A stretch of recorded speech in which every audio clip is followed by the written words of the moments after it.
Oi, pessoal, tudo bem? Tô com saudade de vocês. Vocês estão com saudade de mim?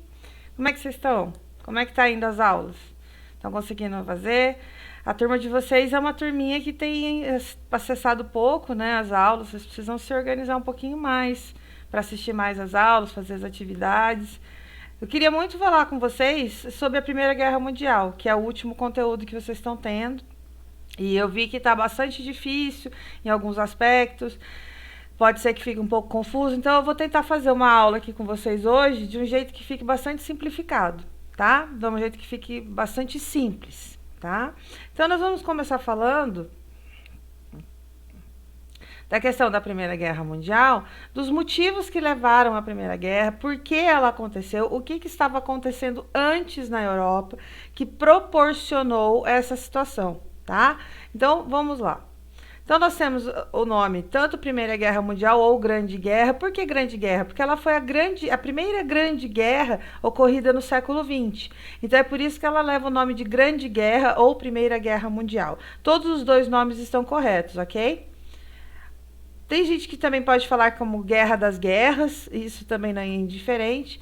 Então, o que acontece? Ele foi um grande conflito armado do século XX que aconteceu exclusivamente na Europa.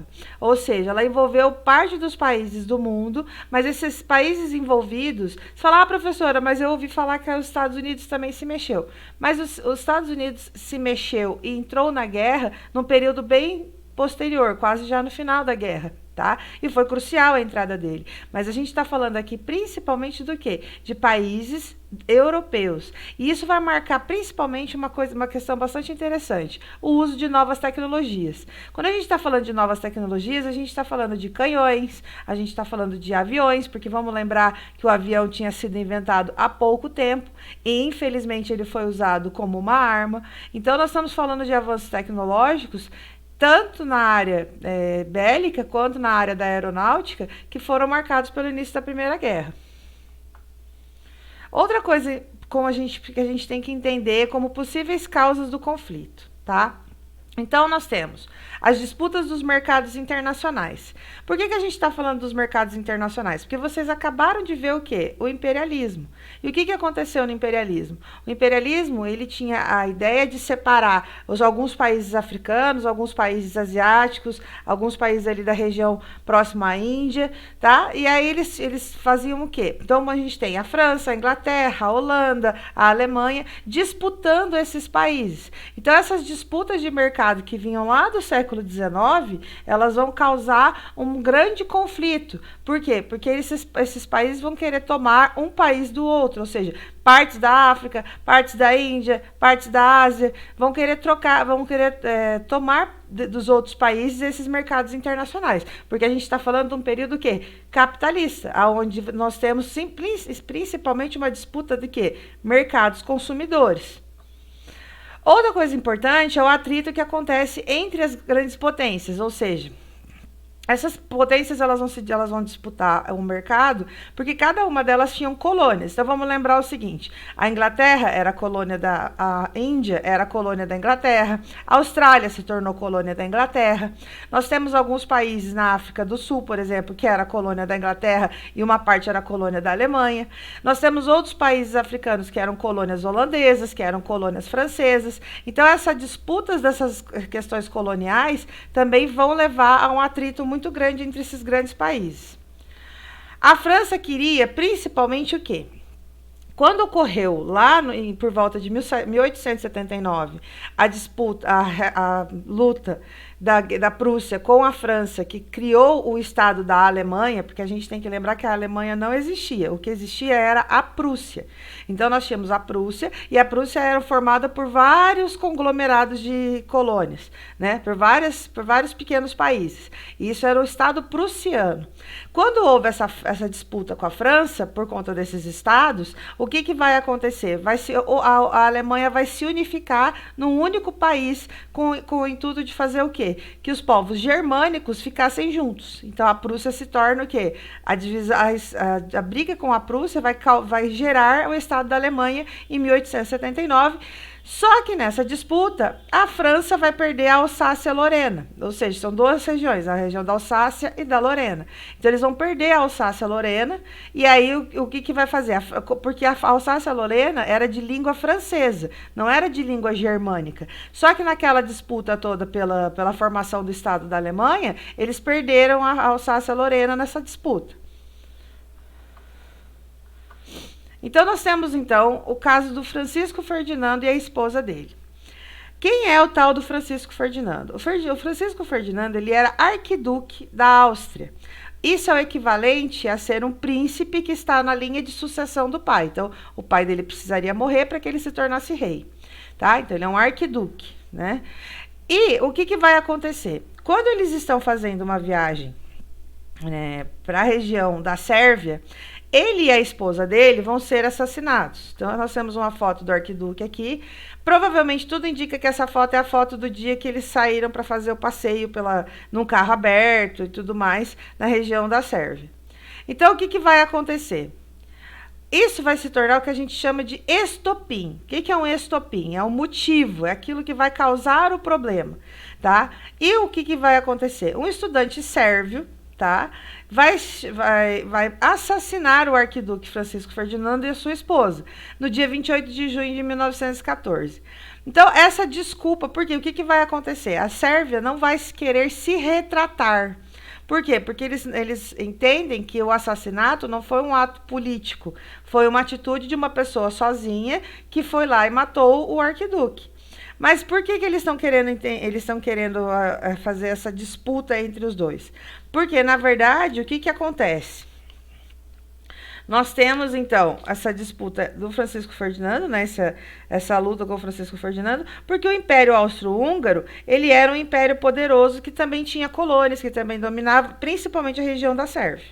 Então, quando o Francisco Ferdinando é assassinado, nós vamos ter esse estopim. O nome da pessoa que mata ele é o Gravilo Príncipe, que ele era participante do grupo nacionalista Mão Negra.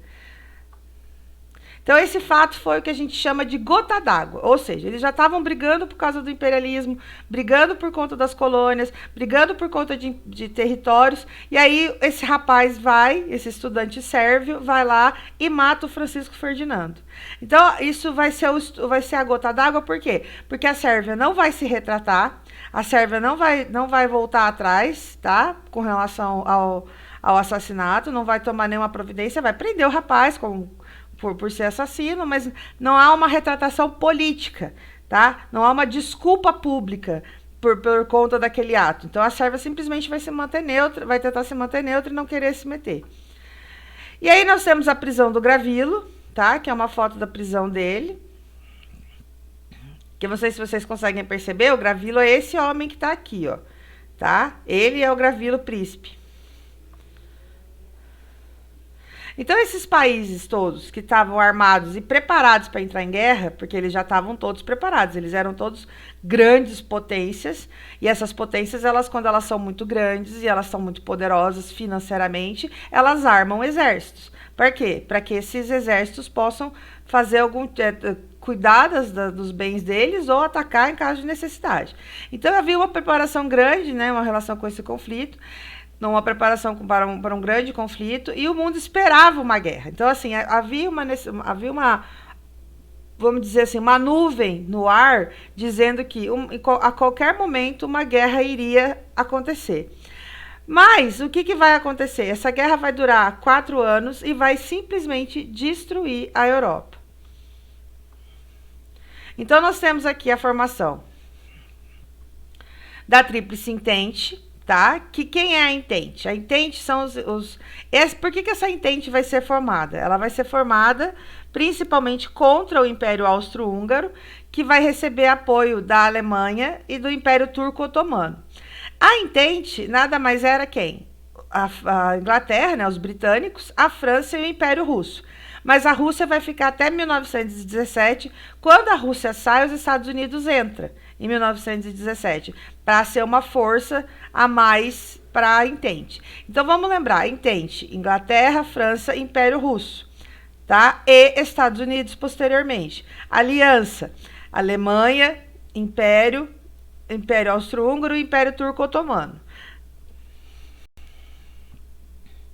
Aqui está o mapa. Deixa eu colocar aqui as coisas para vocês poderem ver. Aqui está o mapa de como se formou a negociação entre os países. Então, como vocês podem ver, os países que fazem parte das nações consideradas neutras são, principalmente...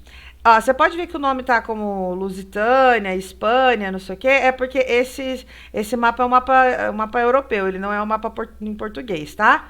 Mas aqui a gente tem Portugal, a gente tem a Espanha, né? Nós já temos a região do Marrocos, aí nós temos a Grécia, a Albânia, Bulgária, România, Turquia, tá?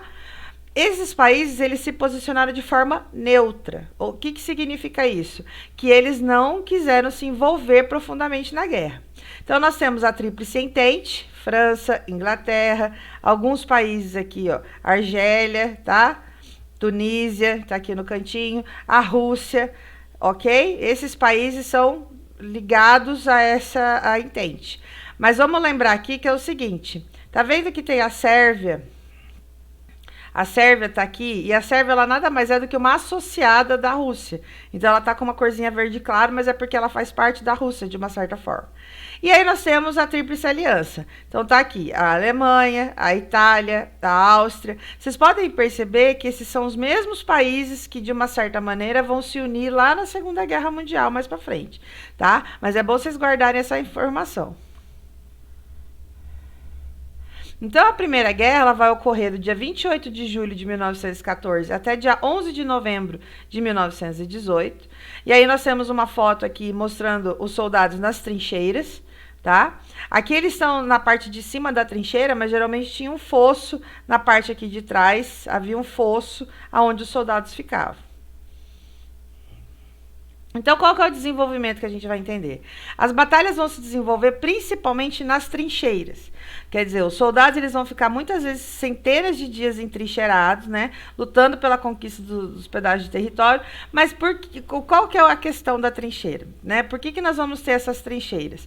Porque naquela época, como as armas que eles tinham ainda não eram desenvolvidas como hoje em dia, então uma maneira de você atravessar toda a Europa de uma forma relativamente segura era você cavar grandes buracos, né? Grandes buracos que viravam estradas praticamente, desses grandes buracos que viravam estradas, para poder fazer a movimentação. Se você estivesse em cima da terra, você estava sujeito a ser bombardeado tanto pelos aviões, como ser metralhado por algum outro soldado. Então as trincheiras eram uma forma de você movimentar os exércitos de maneira segura.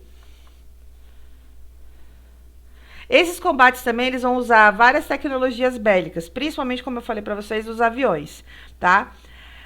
O que vai acontecer nessa época de interessante que vale a pena a gente refletir? As mulheres vão passar a trabalhar nas indústrias. Por quê?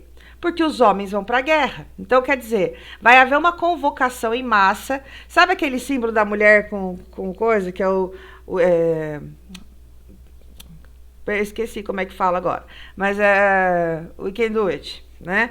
Tipo assim, eles falam o quê, né? Nós podemos. Por quê? Porque as mulheres começaram a ser convocadas para ir trabalhar nas indústrias, principalmente nas indústrias bélicas. A palavra bélico tem a ver com armas, então quando a gente fala bélico, a gente está falando de armas. Então eles vão trabalhar principalmente nas indústrias bélicas para quê? Para substituir a mão de obra dos homens que está na guerra. Então as trincheiras, né? O que a gente vai ter? Nós vamos ter um grande problema nas trincheiras, porque além das mortes que os soldados sofriam por conta da batalha em si, nós temos uma situação nas trincheiras muito insalubre. O que significa insalubre? Significa que ela é precária, que ela é cheia de doenças, que ela é ruim, que ela não é saudável. Tá? Então, o que vai acontecer? Você vai ter ratos, parasita, muita sujeira, muita lama. Em alguns momentos da guerra, nós vamos ter questões de frio, porque a gente está falando de Europa, então vai ter momentos de neve, né? Períodos em que vão nevar e vai estar muito frio, né? Porém, essas trincheiras, elas eram protegidas por redes de arame farpado. Então, você tem uma trincheira aqui, né? Você tem um buraco aqui, e na parte de cima você tem ou você tem arame farpado. É mais ou menos como você imaginar que você está na parte de baixo do seu muro e em cima do seu muro está cheio de arame, tá? Então aquele vão ali que tem entre o teto, onde fica o arame farpado, e a parte onde ficam os homens, era bem grande, era um espaço relativamente grande. Eles tinham que usar a escada para subir, tá? Mas de uma certa forma, eles estavam sujeitos a outros tipos de mortes, doenças, né? Porque as doenças se proliferavam do jeito mais fácil. Imagina o Covid se fosse naquela época. Se bem que depois disso a gente teve a gripe espanhola, mas isso aí eu falo numa aula depois, tá? Então você tem esses homens todos armados, entrincheirados, muito bem armados, né? Muitos homens armados com metralhadoras e tudo mais dentro dessas trincheiras. Então você pode ver aqui uma foto que dá para vocês perceberem, ó. Essa trincheira aqui, ela é uma trincheira considerada rasa, né? Porque os homens estão bem perto da terra, eles conseguem subir sem precisar de escada. Mas havia trincheiras que eram muito mais profundas, que essa parte de baixo aqui era muito mais profunda. Então, os homens não ficavam tão expostos.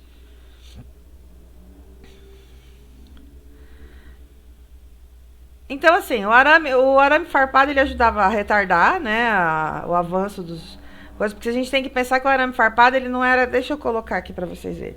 O arame farpado, ele não era colocado só aqui nessa parte que fica na beirada aqui. Ele era colocado em toda essa extensão de terra aqui, tá?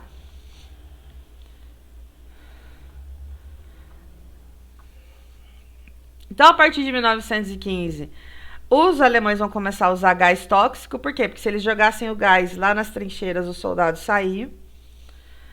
Nós vamos ter um problema de alimentação, que vai ser basicamente carne e vegetais enlatados. Mas a carne aqui, ela também era uma carne enlatada, viu? Um dos grandes fornecedores de comida enlatada da Primeira Guerra para a Europa foi o Brasil. O Brasil produziu bastante comida enlatada. O Brasil avançou muito na economia por causa da guerra. A guerra, ela é prejudicial para inúmeros países, mas sempre alguém vai sair ganhando com ela. Então, os Estados Unidos vendiam, né? Principalmente os Estados Unidos vendiam os alimentos, produtos, combustíveis, tudo, para os dois lados. Depois ele vai parar de vender, vai vender só para a França e para a Inglaterra, tá? Mas o crédito de guerra, o crediário, vamos dizer assim, como eles falam, de guerra, foi feito com os Estados Unidos. Então, tudo era comprado deles praticamente. Então, com o passar da situação, né, da destruição, da fome, miséria e matança, os Estados Unidos começaram a perceber que a França e a Inglaterra talvez não pagassem tudo que eles tinham comprado. Então você fala assim, então os Estados Unidos entrou na guerra porque ele era legalzinho? Não. Os Estados Unidos entrou na guerra porque eles queriam receber o que era devido para eles. Então saía mais barato eles gastarem um dinheiro para ajudar na guerra, para encerrar a guerra e garantir que a França e a Inglaterra pagassem eles, do que necessariamente continuar mantendo a guerra. Então, aqui são algumas fotos de trincheiras, algumas fotos de tanques de guerra, né? Tanques de guerra daquele período. Nós temos aqui fotos de... Isso aqui é um avião, são aviões, não sei se dá para vocês perceberem, mas são aviões, aqueles aviões pequenos e abertos. Essa aqui é um dos primeiros protótipos de metralhadora. Nós temos aqui desses navios de cargueiros, na verdade. Esse daqui não, esse aqui é um navio de armada, né? Então, as trincheiras, elas vão se tornar, como é que eu vou dizer? Grandes tanques, né? No caso, ali está mostrando que ali as trincheiras, elas fonte oriental do avião, né? Isso aqui, na verdade, é o índice das fotografias, tá? Mas o nome dos aviões ali é um avião planador Albatross D3, tá? Que era o modelo usado por eles aqui. E o tanque era um tanque britânico chamado Mark I. Então, assim... Preocupados com o possível pagamento da dívida, a população americana vai incentivar a entrada na guerra, porque eles ficaram com tanto medo de não receber aquele dinheiro, que eles acharam que seria melhor colocar de volta, colocar os Estados Unidos na guerra para lutar, para garantir que eles fizessem, que a França e a Inglaterra fizessem o pagamento. Então, em março de 1917, os Estados Unidos vai entrar na guerra. E aí nós temos, então, com a entrada dos Estados Unidos, a vitória definitiva da Entente. Ou seja, a Entente, que eram os países da Entente, vão ganhar a guerra. A Rússia saiu da guerra porque ela teve problemas problemas internos, né? Ela estava tendo uma revolução comunista dentro do próprio país, né? Eles estavam derrubando o czar, estavam fazendo toda uma mudança dentro do país da União Soviética. Perdão, ainda não era a União Soviética, ainda era a Rússia, se tornou União Soviética depois. E aí o que vai acontecer? Essa revolução, né? Eles vão participar dessa revolução, envolvia investimentos perigosos, mas era mais garantido gastar o dinheiro com essa guerra e eliminar os oponentes do que não receber o dinheiro.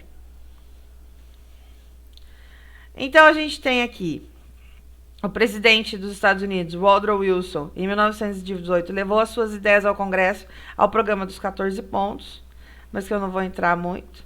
E o resultado final vai ser o quê?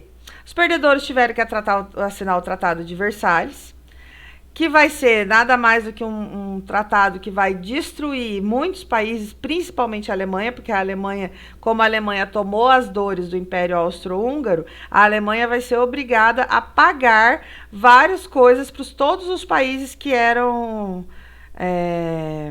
participantes da Entente. Então, a dívida da Alemanha foi muito grande, ela tinha que pagar uma espécie de imposto para todos os países envolvidos na guerra. Tá? Então ela teve que devolver à França a região da Alsácia-Lorena, né? Devolver para a França, a Alsácia-Lorena. E aí nós vamos ter um grande prejuízo de guerra para todos os vencedores. O Tratado de Versalhes vai repercutir na Alemanha, sendo o principal fator de sentimento de revanche que causou a Segunda Guerra. Por quê? Porque eles vão quebrar os cofres alemães. Então essa quebra dos cofres alemães vai fazer com que, nesse período da Primeira Guerra, a Alemanha vai ter que pagar essa indenização para todos os países envolvidos, para a França, para a Inglaterra, para os Estados Unidos, para qualquer país que fizesse parte da Entente, tá? Para a Rússia, inclusive. E esse pagamento se dava de que forma? Era com dinheiro? Não necessariamente. Era uma parte com dinheiro e outra parte com terras. Terras, colônias, qualquer coisa que eles tivessem de posse que fosse capaz de suprir o pagamento dessa guerra. E o resultado, então, vão ser 10 milhões de mortos e milhões de feridos, né? Uma destruição na região agrícola da Europa bastante significativa, né? Das indústrias também, e um prejuízo econômico muito grande, porque até eles se reestabelecerem vai levar muito tempo, e aí depois nós vamos ter lá na frente a crise de 29, que vai ser um grande problema. Então aqui tem uma foto da assinatura do Tratado de Versalhes, tá? Que é uma foto não, perdão, isso aqui é um retrato, né, um quadro da assinatura do Tratado de Versalhes. Esses homens, cada um deles representa um país, pode ser um presidente ou um embaixador. Então, aqui vai ser o momento em que a Alemanha vai receber fortes punições. E aí, após o conflito, nós vamos ter grandes famílias destruídas e crianças órfãos. Os Estados Unidos vai se tornar o país mais rico do mundo. Por quê? Porque ele vai receber, além da indenização, ele vai receber os pagamentos da França e da Inglaterra com juros. Nós vamos ter o Império Austro-Húngaro fragmentado, ou seja, vai ter a Áustria e a Hungria. Vão ser dois países diferentes, tá? E o surgimento da Iugoslávia e o desaparecimento de alguns outros. O Império Turco, né, ele vai cair após 200 anos de decadência, ele vai se diluir, vai se dividir. E nós vamos ter, então, a criada famosa Liga das Nações, que é sediada na onde? Na Suíça. Porém, em pouco tempo, ela fracassou. O que significa isso? A Liga das Nações foi uma tentativa de ser o que foi a ONU depois, que foi criada depois da Segunda Guerra Mundial. Tá? Era uma tentativa de unir os países numa mesma, com os mesmos pensamentos ou com as mesmas características, para que elas se unissem contra países revanchistas. Então a ideia era de que ela funcionasse, né? Mas ela não funcionou, ela só vai funcionar quase 30 anos depois da Segunda Guerra, quando eles vão criar a ONU, que é a Organização das Nações Unidas. E aí nós vamos ter um aumento de desemprego na Europa.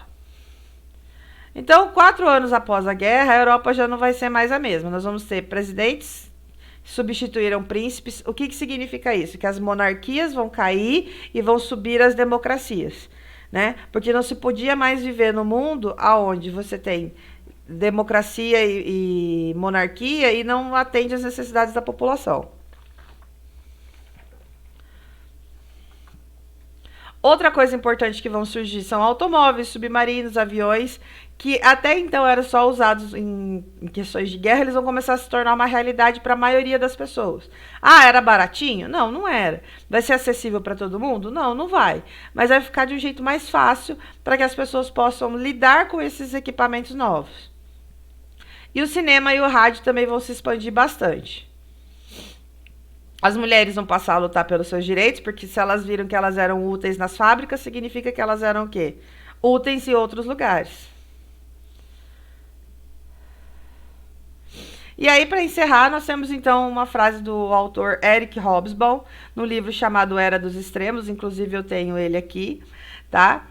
E ele vai dizer que na Primeira Guerra Mundial os confrontos foram longos, muito maiores que os países esperavam e se preparavam economicamente. Após 1914, as economias dos países, a indústria, os investimentos do Estado, a mão de obra, tudo voltava para a economia de guerra. Ou seja, mesmo depois da guerra, muitos dos países passaram a fazer o quê? Investir em mais material de guerra. Tá? A Alemanha foi proibida de ter um exército depois do Tratado de Versalhes, mas isso não significa necessariamente que ela obedeceu, né? Ela não podia ter ela podia ter uma quantidade X, tá? De soldados, mas não podia passar daquilo. Então, essa humilhação da Alemanha, ela vai causar futuramente a Segunda Guerra Mundial, porque os alemães vão ficar muito ofendidos com tudo que aconteceu, né? Então, vai ficar esse sentimento que a gente chama de revanchismo, né? De revanche. O que é um revanche? É você devolver aquilo que fizeram para você, né? E aí eles têm, então, esses dois tratados. O Tratado de Saint-Germain, que vai acabar com o Império Austro-Húngaro, e o Tratado de Sèvres, que vai acabar com o Império Turco-Otomano. Essas são as características que vão determinar o que eles chamaram de Tratado de Paz, ou seja, o pagamento da indenização e o fim desses dois impérios como uma parte importante do processo de finalização da guerra. Ok? E só para finalizar, dia 11/11 de 1918, houve o que eles chamam de Armistício de Compiègne. O que significa isso? Que era o fim da guerra porque eles consideravam a Alemanha completamente derrotada, tá? Então, assim, eu quero que vocês entrem em contato comigo, se vocês ficarem com dúvida em alguma coisa, tiverem alguma curiosidade, quiserem saber de algum conteúdo mais relevante sobre a Primeira Guerra ou sobre os períodos anteriores ou posteriores, falem comigo, tá? Eu tô com saudade de vocês, eu ia gostar muito de ver vocês. E eu vou encerrar porque essa aula já tá meio longa. Um abraço.